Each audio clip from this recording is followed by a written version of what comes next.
Hello friends, मैं Reena welcome करती हूँ आपके अपने चैनल भूषण्स गार्डन में। तो फ्रेंड देखिए अभी मैं अपने जेट प्लांट की प्रूनिंग कर रही थी। ये बहुत अच्छा समय है, इसको आप एक अच्छा कैनेपी, एक अच्छा शेप दे सकते हैं। तो जब मैं प्रूनिंग करनी थी तो मुझे याद आया कि चलो मैं आप लोग के साथ एक वीडियो शेयर करती हूँ।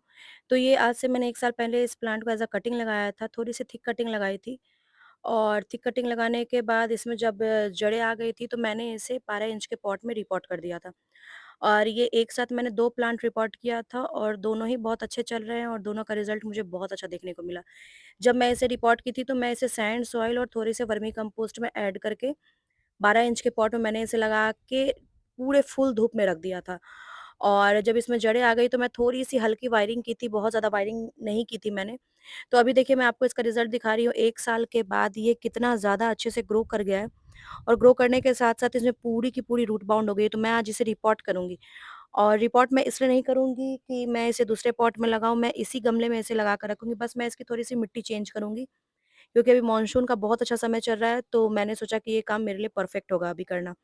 और अच्छे से रूट की ट्रिमिंग वगैरह भी कर दूँगी और देख लूँगी इसकी रूट कैसे अच्छी-सी बनी है या नहीं बनी है। तो किसी भी गमले को अगर आप किसी भी प्लांट को अगर आप बोनसाई लुक देना चाहते हैं, अगर आपका वो प्लांट बहुत छोटा है, तो पहले तो आप उसको बड़े गमले में रिपॉट कीजिए, क्योंकि बड़े गमले में रिपॉट करने से प्लांट आपका बहुत जल्दी मैच्योर लुक देने लगेगा और उसकी स्टेम्स भी थिक होने लगेगी। तो ये देखिए आपको मैं सॉइल का रेशियो बता रही हूँ, जैसे मैंने आपको बताया 30-30-30% में मैंने 30% में मैंने वर्मी कंपोस्ट, 30% सैंड और 30% सॉइल लिया था और 10% मैंने नीम खली इसमें ऐड की थी और थोड़ा-सा बोन मील। तो अभी मैं उसी पॉट में इसे रिपॉट करूँगी, तो ड्रेनेज होल को मैंने अच्छे से क्लियर करके इसमें आधा पॉट मैं सॉइल से फिल कर दूँगी। सॉइल आपको बिल्कुल ऐसी बनानी है, एकदम भुरभुरी सॉइल बनानी है। वैसे देखिए जेड प्लांट एक रफ टफ प्लांट है, तो आप इसको कभी भी किसी भी सॉइल में लगाएँगे तो बहुत अच्छे से ग्रोथ करेगा। लेकिन फिर भी अगर आप इसे वेल्डन सॉइल में लगाते हैं, तो अभी मानसून के समय में आप इसे खुली धूप में, खुले आसमान के नीचे, खुले बारिश के नीचे आप इसको ईज़िली लगा सकते हैं। तो मैंने इसकी अच्छे से प्रूनिंग कर दी है और रिपोर्ट करने के बाद मैंने इसमें फंजीसाइड की जगह पे इस बार हल्दी का यूज़ किया है। बिकॉज़ मेरे पास अभी नीचे में यही अवेलेबल था, तो मैंने इसी का यूज़ किया और जहाँ पर कट पोर्शन है मैंने वहाँ पर भी हल्दी का पाउडर लगा दिया है। और पूरे सॉइल में मैंने 1 चम्मच हल्दी का पाउडर डाला है। अगर आपके पास कोई फंजीसाइड अवेलेबल ना हो, तो सबसे बेस्ट होता है हल्दी। हल्दी का भी आप यूज़ कर सकते हैं, बहुत ही रीज़नेबल भी रहता है और हर घर में आपको मिल भी जाएगा। तो इस तरीके से मैंने रिपोर्ट कर दिया और रिपोर्ट करने के बाद मैं इसको अच्छी सी एक शेप के लिए थोड़ी-सी ऊपर से पिंचिंग करूँगी। पिंचिंग आप इस प्लांट की जितना करेंगे उतनी अच्छी और उतनी घनी कैनोपी बनेगी। पिंचिंग बहुत ज़रूरी है इस प्लांट के लिए। अगर आप टाइम टू टाइम पिंचिंग करते रहेंगे तो आपको दिखेगा कि आपको नीचे से मल्टीपल ब्रांचेस देखने को मिल रही हैं। तो मैंने बहुत हद तक अभी आपने देखा है स्टार्टिंग में कि कितनी ज़्यादा इसमें पत्तियाँ थी और बहुत हद तक मैंने सारी पत्तियों को रिमूव कर दिया है।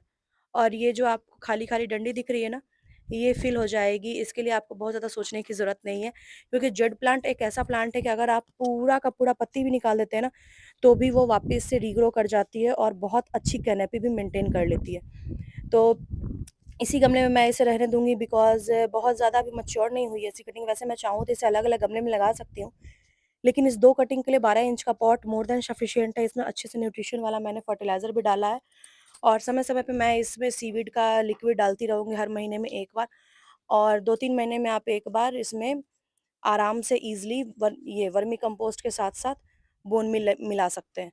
तो इस प्लांट को अगले 1 साल के लिए मैं ऐसे ही ट्रीट करूँगी, इसे मैं अब रिपोर्ट नहीं करूँगी। ये इसका रिपोर्टिंग पीरियड मैंने जुलाई स्टार्टिंग में किया था और आज जुलाई की शायद 25 या 26-27 तारीख है।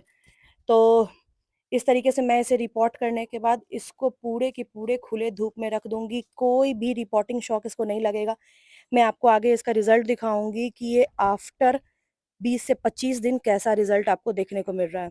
और इसकी जो ये पतली-पतली ब्रांचेज़ थी मैंने इसको एक साथ मर्ज करके एज़ अ कटिंग मैं इसे ग्रो कर लूँगी। ऐसी कटिंग मेरे पास बहुत सारी ग्रो हो गई हैं, तो आप कभी भी इसके प्लांट की कटिंग को फेंकिए मत। हमेशा ग्रो करते रहा कीजिए तो आपके पास बहुत से प्लांट बन जाएँगे। और इस तरीके से अगर आप कटिंग को जोड़कर ग्रो करते हो ना, तो एक साथ ये एक अच्छी कैनोपी मेंटेन कर लेता है। तो ये बहुत ज़रूरी है कि इस प्लांट को अगर आप रिपोर्ट कर रहे हैं, तो इसकी कटिंग को आप बिल्कुल ना फेंकें। जिसकी छोटी से छोटी कटिंग बहुत ईज़ी लग जाएगी मेरे पास, ऐसे ही करके बहुत सारी कटिंग तैयार हो गई हैं। तो अभी मैं इस कटिंग को भी छोटे से 6 इंच के पॉट में लगाकर आराम से रख दूँगी और ये कटिंग भी आपको ग्रो कर जाएगी। मैं आपको आगे रिज़ल्ट दिखाऊँगी इस कटिंग का कि ग्रो करने के बाद ये कैसा दिख रहा है। वैसे देखिए इस समय में जेड प्लांट अगर आप नर्सरी से ला रहे हैं तो बेहिचक इसको आप लाकर नर्सरी से रिपोर्ट करिए और एक अच्छे सॉइल मीडिया में लगाइए, प्लांट आपका बहुत अच्छे से हेल्दी ग्रो करेगा। बस इसमें आपको एक चीज़ का ध्यान रखना है कि वाटर लॉकिंग की समस्या ना आए, क्योंकि देखिए जेड एक सक्लेंट प्लांट है तो इसमें ऑलरेडी वाटर बहुत स्टोर रहता है। अगर आप इसे रेगुलर बेसिस पे पानी नहीं भी देंगे तो भी ये आपके गमले में एज़ इट इज़ रहेगा, इसकी पत्तियाँ नहीं मुरझाएँगी। इसका एक बहुत बड़ा शाइन है, अगर आपको लगता है कि पानी की कमी हो गई है, तो इस प्लांट में आपको पत्तियाँ थोड़ी-सी श्रिंक होती हुई दिखेंगी। तो जहाँ श्रिंक होती हुई दिखे आप समझ जाइए कि पानी इसमें बहुत कम है, तो आप फिर उसे उस अकॉर्डिंग पानी का क्वांटिटी बढ़ा दीजिए। वैसे अभी इस मौसम में अगर आप इसको खुले छत के नीचे रखेंगे, तो जितनी भी बारिश पड़ेंगी इस प्लांट को कोई इफ़ेक्ट नहीं पड़ने वाला है और ये बहुत ज़्यादा हेल्दी तरीके से ग्रो करेगा। तो मैं आपको दिखाती हूँ कि आगे 25 दिन बाद इसका रिज़ल्ट क्या है, क्योंकि बहुत ज़रूरी होता है अगर आप किसी प्लांट को रिपोर्ट करते हैं, तो उसका अपडेट देना। तो फ्रेंड ये देखिए, ये मैंने पूरे मानसून में इसे रखा था और 25 दिन के अंदर इसकी ग्रोथ कैसी निकल कर आई है। सॉइल से आपको समझ में आ रही होगी सॉइल पूरी गीली है, वो इसलिए क्योंकि बहुत ज़्यादा बारिश हुई थी और ये प्लांट पूरे बारिश में ही ऐसे रखा हुआ था। तो मैंने आपको बताया ना जितना ज़्यादा आप इसे बारिश में रखेंगे ये उतना ज़्यादा अच्छे से निकल कर आएगा।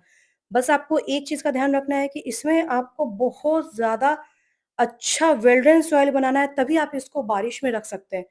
वैसे देखिए बहुत रफ टफ प्लांट है, जल्दी मरता नहीं है और इसकी रूट भी बहुत जल्दी रूट रॉट नहीं होती है।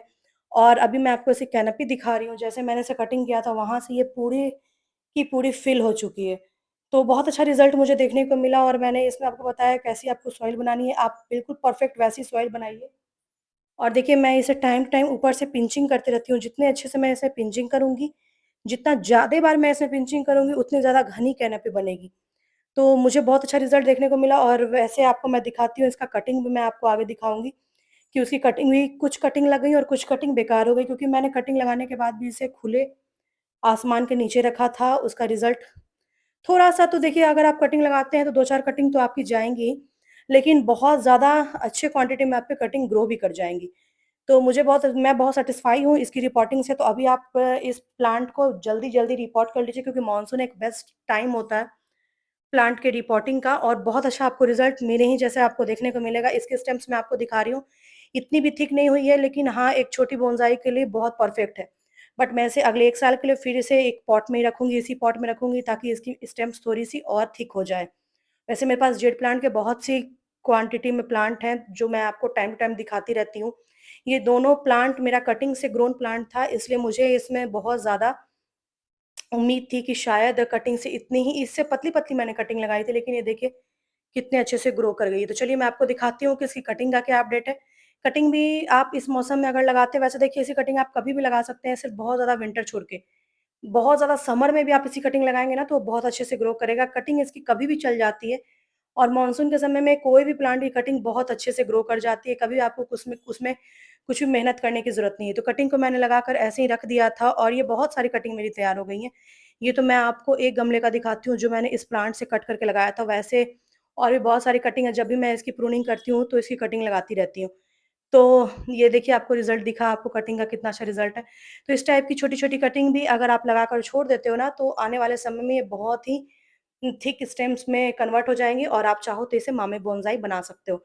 या फिर आप अगर इसे बड़े पॉट में लगा दोगे तो ये बहुत अच्छा आपको एक थिक स्टेम्स वाला कटिंग मिल जाएगा। तो इस टाइप से आप भी अपने प्लांट के साथ एक्सपेरिमेंट कर सकते हैं, उसे अच्छा शेप दे सकते हैं और इसी कटिंग को बहुत ज़्यादा क्वांटिटी में ग्रो कर सकते हैं। तो फ्रेंड मैंने अपने एनालिटिक्स में जाकर देखा तो मेरे चैनल पे बहुत से ऐसे फ्रेंड हैं, जो मेरे वीडियोज़ को देखते हैं बट वो मेरे वीडियोज़ को मेरे चैनल को सब्सक्राइब नहीं करते हैं। तो ख़ैर उस वो तो मैं बाद में आपको बताऊँगी। ये देखिए ये एक और मेरा प्लांट है, ये है proper jade plant crassula ovata, जो विंटर में बहुत अच्छे से ग्रो करता है। लास्ट विंटर मैं इसे ग्रो कर रही हूँ, बहुत छोटी कटिंग से मैंने इसे ग्रो किया था और समर में ये बहुत चांसेस होते हैं खराब होने के, पत्तियाँ जलने के, लेकिन मेरे प्लांट में अभी वैसा कुछ भी दिक्कत नहीं हुआ है, क्योंकि मैं इसे लोकेशन वैसा दी हूँ। समर में आपको इसका थोड़ा ख़ास ख़्याल रखना होगा। इसकी वीडियो मैं अपने चैनल पे डाल दूँगी, आप चाहें तो वहाँ जाकर देख सक